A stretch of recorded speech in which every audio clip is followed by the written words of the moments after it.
Belly, the most iconic mess in hip-hop cinema. Why was the plot so disjointed? Why is this film so visually stunning? And why, no matter where you are, when it comes on, you sit down and watch it until the end? Let's get into it.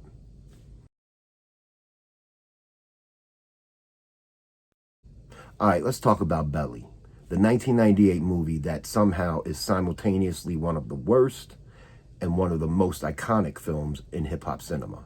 It's like a Gucci belt on a pair of Walmart jeans. Flashy, confusing, and you're not even mad. It just is. Now, if you've never seen Belly, congratulations. You have functioning taste. However, you're also missing out on one of the greatest examples of how a film can be absolutely terrible in all the ways that matter, but still end up legendary because it looks like God himself directed a rap video and forgot to write a second draft. So let's break it down. Belly stars DMX and Nas, two rap gods, two legends. Also, two men who absolutely should not have been handed full-length speaking roles in a dramatic film without supervision. I love both of them, but good Lord, watching them act is like watching a cat try to play chess. It's interesting, it's brave, but it's not working. DMX plays Tommy Buns Bundy, which, pause, is already a wild-ass name. Like, who came up with that name? That sounds like a nickname of the guy at the gas station that sells pirated DVDs and protein shakes. Hey, yo, Buns, let me get that new Denzel joint and a protein shake. Extra kale. Nas, he plays Sincere, the thoughtful one. Because, of course, the guy named Sincere has deep thoughts and wants to go to Africa. And I mean, it's not even subtle. The whole character arc of Nas is just him staring off into the distance like he's waiting for the Spirit Airlines gate to call his name. Now let's talk plot.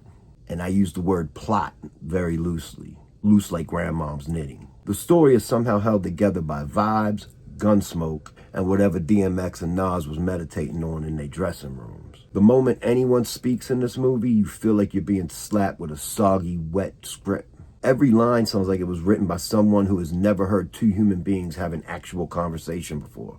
The dialogue is so bad, it should be studied. It's like watching a fever dream where everyone talks in Instagram captions and YouTube comments via 2009. But you know what's crazy? You keep watching.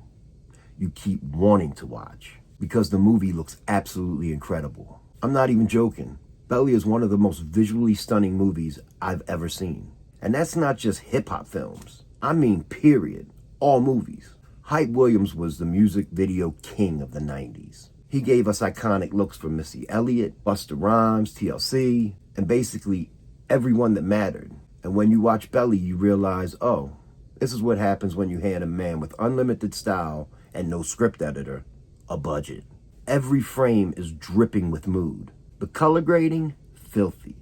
The lighting, art school level. The camera angles, aggressively stylish. It's like Blade Runner was dipped in Hennessy and wrapped in Sean John velour. Now pause for a minute. Let me know in the comments what your initial thought was the very first time you saw Belly. Now let's get back to it. Now let's break it down. We open up in a nightclub. The Tunnel in the Chelsea neighborhood in New York City, to be exact. Everything bathed in ultraviolet light. Not just a little mood lighting. No. The whole thing looks like it was filmed in a rave held by Prince and Daft Punk. If cinema was a church, this opening scene would be the beautiful stained glass window. Stunning, cryptic, and probably tells a story that no one really understands. This scene alone should be somewhere in a museum. Nas and DMX, our spiritual guides on their psychedelic journey, glide through the black light like shadowy specters of ultra cool. Everyone's wearing black. Everyone's eyes are glowing. But when everything starts to jump off, a few of the hired guns are wearing these white masks that just add to the dopeness of the scene. Pure Hype Williams. And you're thinking, all right, this might be dope. Let me sit back, let me relax. Here we go. They walk in slow motion. And I mean slow. Like we're trying to stretch this budget slow. All while the acapella of Soul II Soul's classic Back to Life plays. Then right when the drums hit, they've entered the manager's office and start loading up the cash into bags. Executed with the coordination of a high school theatrical production of Heat. Needless to say, all hell breaks loose. Guns, yelling, strobe lights, party people. It's pure chaos, but stylish. Curated chaos. A crime scene that doubles for a fashion editorial. You don't even care what's happening. Plot? Please. We're feeling this. And Hype Williams was like, do we need a script? No. Do we need coherent character arcs? No. Do we need the most beautiful slow motion entrance into criminal activity ever filmed? Absolutely. And the thing is, it works. For 5 glorious minutes, you're convinced you're watching a masterpiece. You're immediately ready to declare this a lost Scorsese project. You're ready to hit your friends like, bro, I just found hip-hop cinematic answer to The Godfather. I mean chills, literal chills. But then, the movie keeps going and going. And you slowly realize, nobody knows what the hell this movie's about. And it's like, remember when you bought that album because the first track slapped? And then every other song sounded like it was recorded inside a closet during a windstorm? Yeah, that's Belly. The characters drift from one city to another like hip-hop hobbits. 1 minute they're in New York, the next minute they're in Omaha. Yeah, Omaha. With so many other places to hustle, they go to Omaha. Why Omaha? Nobody knows. Then suddenly, we're in Jamaica, where DMX is learning spirituality? Maybe gardening? The movie doesn't care, and neither should you. And can we talk about the third act twist? Out of nowhere, Tommy gets approached by this weird government guy who looks like someone that has his own conspiracy theory channel on YouTube. He tells Tommy he needs to assassinate a preacher on New Year's Eve. What? Why? Because the system. That's why. That's the explanation. The system. It's like they started filming one movie, ran out of ideas, and then just decided to make the Manchurian Candidate with Timbs and do-rags. And let me be real. By the end of the movie, the moral apparently is go to Africa, don't kill people, and sometimes feds wear sunglasses indoors. I'm still not sure. But here's the thing. Belly is not boring. It's just bad. And there is a difference. Because boring movies you turn off. Belly, you watch all the way through. You talk about it. You quote it. You try to figure it out like it's Inception for people who own copies of The Source from 1999. And let me be clear. This movie is stacked with royalty. DMX, Nas, Method Man. And then the beauties we got. Terrell Hicks, T-Boz. I mean, what more could you ask for? That alone makes it part of the culture, whether the movie earns it or not. And remember, Method Man only had like a role or two up under his belt at the time of Belly. And he actually shows up halfway through the movie like he's been acting in a real movie the whole time. And it's kind of jarring. Like, wait, you know how to act? Like act? What are you doing here?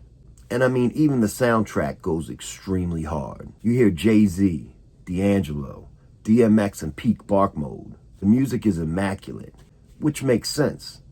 This film is 60% music video, 20% slow motion, and then about 20% more of actual plot. But who's counting? Look, I'm not saying Belly is a good movie. It's not. It's objectively a mess. The acting is either over the top or under the table.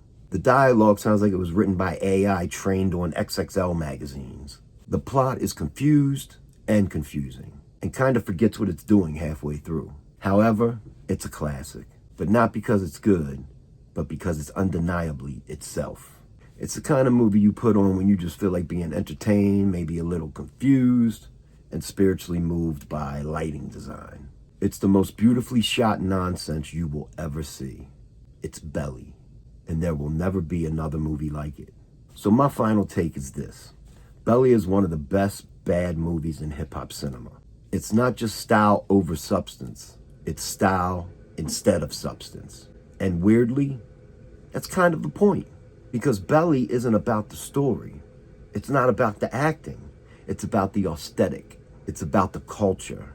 It's about watching DMX drive a car through the dark streets of New York while blue lights flash across his face and Nas whispers in his ear about Africa. And sometimes, that's enough. Anyway, watch it or don't. But know that if you do, you're about to witness a disaster. A beautiful disaster in high definition. And honestly, that's really all we want. If you've been with me this long, go ahead and hit that subscribe button and hit that bell notification so you know when I upload new content. Do everything down here. Like, share, subscribe, engage in the comments. That type of stuff really helps us small channels out. And if you're new here, I thank you for your support. I don't know if I deserve it, but I definitely appreciate it. And if you want to watch something else interesting, tap this video right here. And until next video, salute.